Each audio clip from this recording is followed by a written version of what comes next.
Hello বন্ধুরা আপুরা, আসসালামু আলাইকুম। কেমন আছেন আপনারা? আশা রাখি ভালো আছেন। আমিও আপনাদের দোয়ায় আল্লাহর রহমতে ভালো আছি। যাই হোক, আজকের সন্ধ্যার নাস্তা ফুলকো ফুলকো পুরি।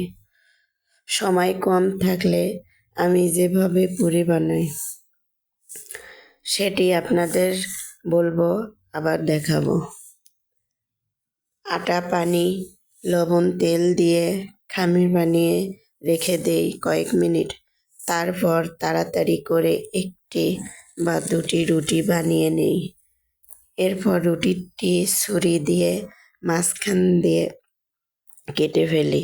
তারপর রুটির সাইজ অনুযায়ী 4 পিস, 6 পিস, 8 পিস, যেমন রুটি তেমন পিস হবে। রুটিগুলো পিস করতে করতে চুলায় কড়াই বসিয়ে তেল গরম হতে দিয়েছিলাম। রুটির পিস করা শেষ। এবার এক পিস তেলে দিয়ে দিলাম। তেল দেখে ভালোই গরম হয়েছে, মাশাআল্লাহ, সুন্দর ফুলকো ফুলকো হচ্ছে। আর আমিও কড়া করে ভাজতেছি। কখনো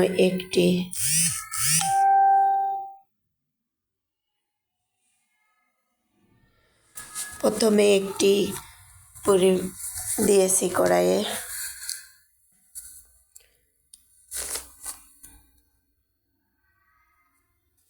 একটু সময় লাগতেছে।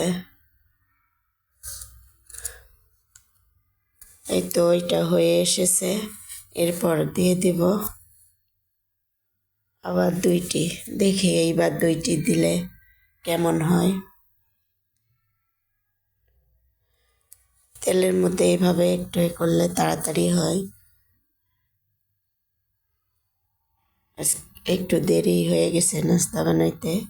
যাই হোক, এইভাবে দিলে আবার যদি না ফুলে আবার ফুলে ওঠে।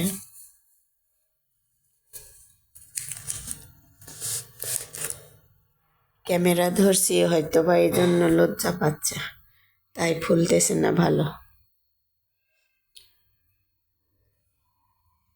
তারপরেও কিছুটা হলেও ফুলছে।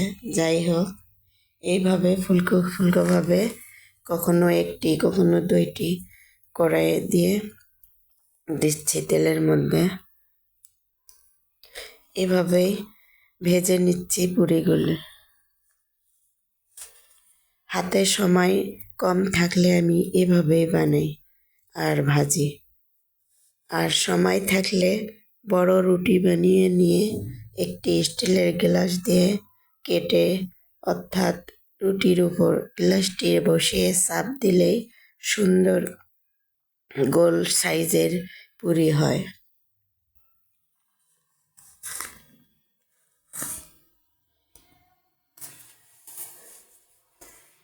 সময় কম থাকলে এরকম সাইজের পুরি তেলে ভাজে নিয়ে নেই।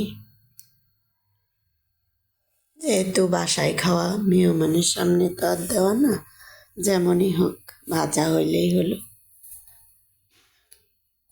মাঝে মধ্যে ভালো লাগলে সুন্দর করে